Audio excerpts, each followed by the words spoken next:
Wealthy people, first they get into stocks, then they start a business, and then they get real estate. Owning a stock is owning a percentage of a great business. The people who aren't wealthy is because they don't own nothing. You only have your money sitting in cash. If your money is just sitting in cash, realistically, you're becoming poorer every day. The key to wealth is through ownership. At about 9 or 10, I saw my moms get shot in front of my face. My early years were surrounded with violence. I saw my mama selling drugs. I saw my mama robbing. I saw my moms get robbed. I saw her get shot, and then she later on went to prison, right? So I saw that early. At 14, my mom was in prison and I lost my grandmother, which was who I was living with at the time. 14, I'm homeless. I'm just on survival mode. Like the world, I just want to get to the next day. I want to make as much money as I can selling crack. So at 16, I go to prison for attempted murder on robbery. But in prison, I had a fight with two of my homies. In prison, we fight for like 4 hours. Jeez. Back to back, I'm just fighting one after another one. Like we just fighting. And I go to solitary confinement. And at this time, all these parish prisons is considered like one of the worst parish prisons in the United States of America, right? And I go to the cell and I meet this white guy. That was the turning point of my life. He was like, man, listen, man, there's a game that's being played and you're playing a game that you can't win. For a minute, I just started thinking about the people who I knew that was in the streets. Everybody lost, everybody suffered the same fate. He has on a red and white band at the time. The red and white band means you're in federal custody. The first 3 things was he said, listen, man, wealthy people do 3 things, man. They stop trading time for money. They make their money work for them. And they give as much value to people as they can. And we got a little deeper into that. He said, the reason why you give people so much value is because if you give them so much value, they'll never leave you and they'll always be there for you. And you will never need for anything as long as you give wealth and value to people. And so I learned that as I got older. That part really didn't make sense to me at the time, but the money working for you part, and I was like, how do you make your money work for you? Again, all I know is how to go get money. That's all I know. So later on in that, he says, wealthy people do 3 things. So we in the cell for about 45 days. Every conversation with him about money and transition was always wealthy people do. So he says, wealthy people, first they get into stocks, then they start a business, and then they get real estate. So when people ask me, how did I get into stocks? It's because I follow that rule. And so my rest of my time in prison, I wanted to be that. I wanted to be a part of that wealthy conversation. And so what happened to me was it started reminding me of being in the streets. Everything about it. And I heard this term one time that said, the real gangsters are on Wall Street. The real gangsters are in the government. And I was like, damn. The reason why people think wealthy people or people with money are sinister is because that's what you kind of taught in the hood. Like you kind of taught like the people who really have money, like they did some wicked shit to get it. They did some backstabbing, cut, get it, and you'll never get that, right? And so that same mentality now happens on a lower level, right? The hustling, the dope dealing. So now you think like, yo, I gotta just do sinister shit to get money. And then the people who are successful in the drug game, they're looking at the people at the top like, damn, I wanna be that. But the people at the bottom will never get a taste of that. And so now we just kind of living off ambition. And so now the people who are in the middle who working, they're like, oh, them people with money, they all crooks. Because being at the bottom teaches you to envy people at the top. It just happens. It's something that brews down there, right? It's kind of like when you cook. I don't know if you had gumbo before, right? But it's kind of when you cook food, right? The base goes to the bottom. And so most people live in that bottom, never knowing how they'll get up there, right? I remember, so when I was working in the inner cities, I remember having this moment where I was like, wait a second, this is not an intelligence problem. Intelligence is evenly distributed. Like I remember saying to my wife, the next Elon Musk is gonna be found somewhere in Compton. The problem is, he doesn't believe in himself. And so he's not gonna do anything. And so I became obsessed with this idea that generational poverty is not about money, it's about mindset. Now, it will manifest as money, but it is that. So I remember I had one kid come to me, and I was the first person that told him, you can be successful. Like, what the why do you not think you can be successful? It didn't even make sense to me. And he was like, well, my mom always told me that the world didn't want to see people that look like me succeed. And I was like, I'm sorry, what? I'm like, even if your mom had good intentions, that is the worst advice ever, because if you think you can't be successful, that will govern the way that you move, right? So Kobe Bryant, people that have listened to me for a while have heard this quote 1,000 times, but boos don't block dunks. The world can hate you all they want, but if you're good enough, think about this. The best basketball players in the world were paid millions of dollars to stop Kobe Bryant from scoring, and the scored 81 points in a single game. 81 points. When you've got 5 people paid millions of dollars actively trying to stop you, and they can't because you've gotten that good. That to me is the game of money. People can not want you to succeed all they want, but if you out-invest them, they can't stop you. So if people are not encouraging you to read, you're not going to read. What happens is now, no one now believes that it's possible. Once you keep passing that down, you start accepting the lower level. And then there's a few of us or a few people who say, nah, I'm an outlier, yo, like I'm about to go for it. And then whatever happens, I'm with it. You feel me? So for me, again, one of the greatest things that happened to me was my mother telling me like the world is raw and you gotta get how you live. But I also saw my grandmother be a legal entrepreneur. So I saw it from both worlds. So while I'm in prison, I pick up a habit of reading. That was the game changer for me. On the streets, I never had the opportunity to just sit down and read because I'm always trying to survive. In prison, there was no longer a survivor mode there. I started hustling in prison. So I was working in the laundry. And so your clothes don't really get clean. So I found a hustle like, yo, I'll wash your clothes when we do it, but it's $5 or $25 a month. So that gave me a whole another set of money. And then I started being like a numbers dude. How Vegas have the numbers, the betting, I became a numbers guy. So I used to get up in the mornings and watch CNBC. So mind you, people in prison, they love to watch The Young and the Restless. And so I would have to get up before them to watch like Squawk Box, Jim Cramer. And I'd just be like, damn, these motherfuckers get all this money and they not risking their life.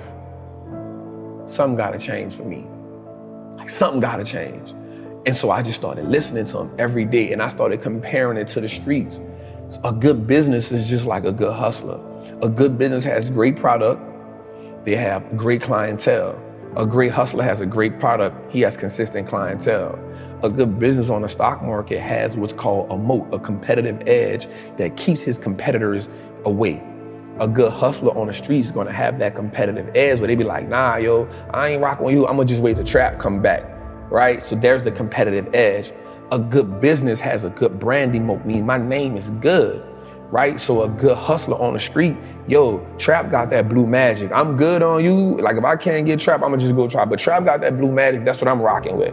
Branding mode, right? That's it. A great business on the stock market has more assets, more liquidity than debt. A good hustler on the street is, if you don't learn how to fund your business, if you're operating where all you have is re-up money, you're not gonna last long. So those components reminded me the same. On the stock market, in the world, if a company's paying tariffs, that's equivalent to a dude on the street going pay draft to go hustle in somebody's hood. Like you can't hustle over here unless you pay me draft. It's the same as a tariff.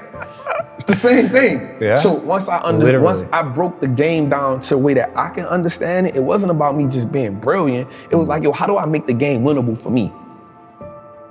Like once you start understanding the fundamentals, you give yourself power because you now understand, like you said, you see how the machine works, right? And so most people look at the machine and marvel and say most people look at the stock market, 98% of the people who I know look at the stock market and say, yo, that's not a game I can play.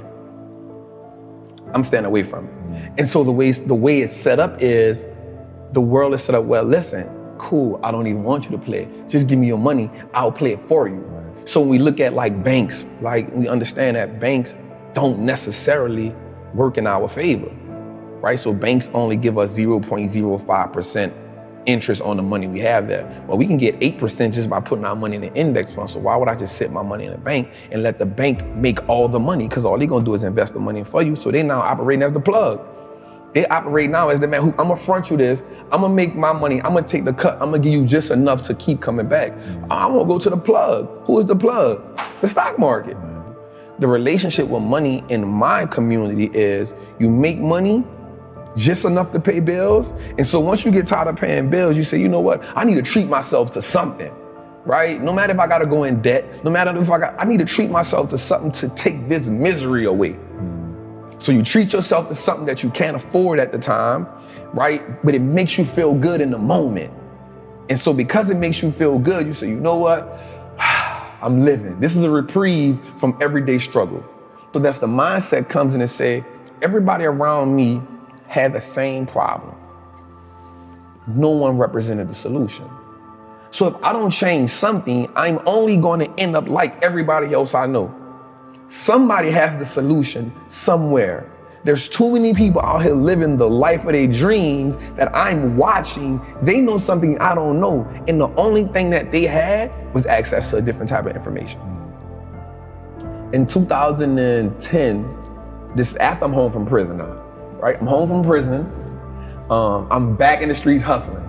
Because even though I have the information, I don't have the money, right? And I'm like, well, I gotta get the money. My door gets kicked in 2010. They get 8 pounds of weed, $10,000. Yeah, by the cops. 8 pounds of weed, $10,000, a 223, a 40 with extended clip and a beam, and 100 X pills.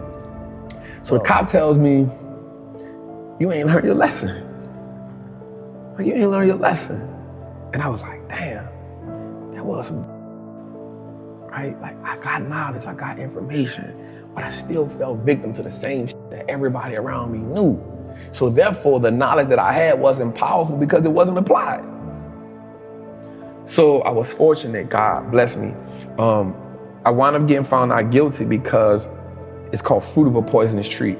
So they kicked in my door, but they didn't have probable cause because they stopped me in my truck, didn't find nothing on me. So they went to my house, kicked the door in with no search warrant. So now everything you find is null and void. So now I get into the robbing game. So now I start robbing dope dealers. And I got in a situation where I was good at it. Me and my partner, God bless his soul. And then one day I almost got killed. And I go to my partner and I say, bro, I'm out. Like, it's a done deal. But when they kicked my door in, something happened. So they took my truck, they took my money, but they didn't mess up my stock account. I said, oh, okay. Start working as an iron worker, building stadiums, building power plants. It's crazy because I was making good money, $2,000 a week. That's good money to some, like, yo, $2,000 a week, yo, that's it. $2,000, $2,500, like, it was amazing. I started saving and investing 70% of my money. I was living bare minimum. I was like, if I'm gonna change, I gotta make like the hard choices. It's hard for people to make sacrifice because you gotta now go against and do without some of the things that gives you that momentary gratification, that simple, that's what keeps you alive. That's what keeps you going. Just to go on vacation one time a year, to get these pair of shoes that may cost me $1,000. I know I can't afford them, but I've worked so hard, I need that just to keep giving me something. You have a phrase, Wall Street looks like us now. Wall Street looks like us now. There's another phrase you say, but you should like put that same like stamp on it, is I own that. I own that. Because you talk about stocks in a way that sounds so rad, where it's like, you refer to yourself as an owner of the companies. Yes. And the thing is, it actually is true. Like you're not playing a linguistic game. It is true. But people don't think about it like that. But it's so much more powerful than having a cool pair of kicks is to say, I own the company that makes those kicks, or I own the company that makes that phone, or, you know, Tim Cook, the CEO of Apple, works for me. I'm a shareholder, right? It's really, really powerful. Explain that basic idea of ownership for people that might not quite put it together that stocks really are owning that company. So I actually got that term from Warren Buffett in one of his meetings. I want to say it was the 1995 shareholder meeting. And he said that owning a stock is owning a percentage of a great business. And so once I understood that concept, I understood that the key to wealth is through ownership. The people who aren't wealthy is because they don't own nothing. You only have your money sitting in cash. If your money is just sitting in cash, realistically, you're becoming poorer every day. Right. Or they own depreciating assets. And that's what cash is. It's a depreciating asset because the more money they print, the more money that money loses value. So if it's just sitting, it's the reason why the bank wants you to have your money there. So they can take it and use it and invest it so much and be like, hey, it's just sitting, I'm gonna give you 50 cents on whatever you had in there. Right. And so the idea of ownership was, yo, we can just start owning everything that no matter if it's just a stock. Like, that's powerful, because if you can start owning the businesses that you now consume every day, you turn a one-time transaction to a lifetime of profit. And that was major for me, because if I go to the store and buy a pair of Nikes, that's a one-time transaction. In order for me to get something from them again, I gotta come back and buy another pair of Nikes. But if I own the Nike stock, long as I own it, it's a profitable vehicle for me. So that one-time transaction can become a lifetime of profit if I own that business. If I'm gonna buy Apple, if I know I'm an Apple user, if I know I got the phone, I got the AirPods, I got the MacBook, I got the PC, I excited when Apple's about to drop something, why wouldn't I own it? As much of it as I can, right? Like, if I understand that concept, if I know America has one of the biggest trash problems in the world, right? So if I know that Waste Management is a company that's gonna be here forever because we aren't gonna stop throwing things away, why don't I own that company? Because I know everybody throws things away. And so now, instead of me getting excited about Apple Lime being around the corner because it's a new phone, I'm like, yo, y'all about to make me some money, right? So when I hear a company like Waste Management has bought 40 acres of disposable land for another landfill, I'm excited about that. And another great thing about the stock market is, for me, it now makes me pay attention to the world. And so now I understand what's going on in the world. I started learning business cycles, market cycles. You know what I'm saying? Like, because now I can understand, yo, this is okay. Things are going out of business. Okay, we're in this cycle. Okay, people are hiring. Okay, we're in expansion cycle. And so now I took an economic class on my own without just understanding the world. And so you start understanding when something is happening in China. Okay, something happening in China, so I own Apple. Apple has 20% of their revenue in China. Okay, they might take a little hit right now.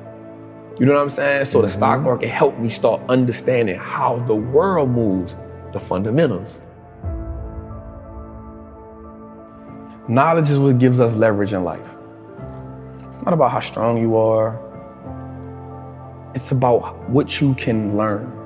And then how can you actively apply that?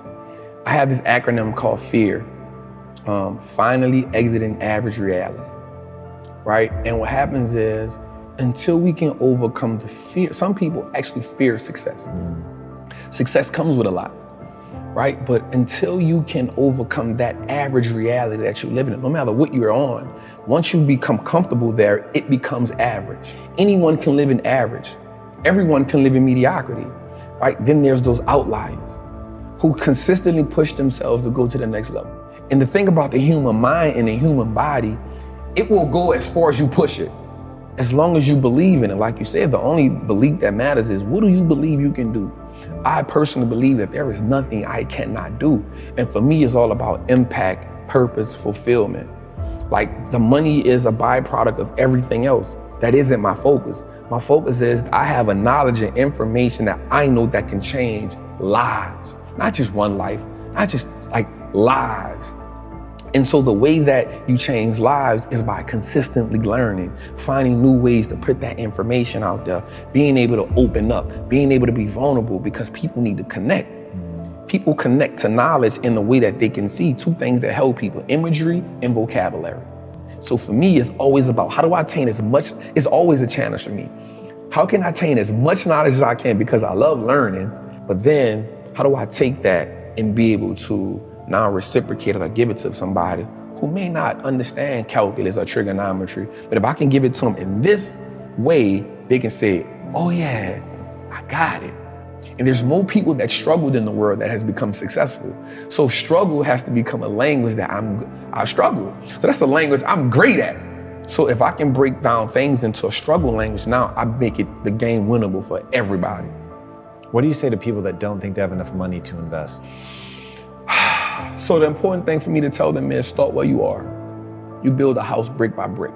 If we look back at our situation, you see you inherited that, whatever it is, that poverty. You inherited that mindset, that idea of scarcity, that idea that you don't have enough money. You inherited that. Building wealth becomes a revolutionary act. Because now you start saying, I'm gonna go against what I was taught, right? And so I said by starting with $25. If you can do $25 a month, that's cool. If you can do $25 a week, that's cool. Because what happens is, once you start understanding the power of how your money works, you'll start saying, yo, I don't need to do that because that's taken away from this. That 25 will now become $50. Guaranteed. That 50 will now become 100 because you're gonna start doing more with less. Invest in your first stock. It don't have to be a winner. It doesn't have to be a home run. It can be an AT&T stock that costs $26 right now. It may not be the best investment in the world, but you started, right? And the great thing about anything is you can't be great if you never go to practice. You can't hit 81 if you never get in the gym. So just get in the gym and then find somebody who can teach you. Be dedicated to understand the process. We have to understand the power in learning and being educated, man.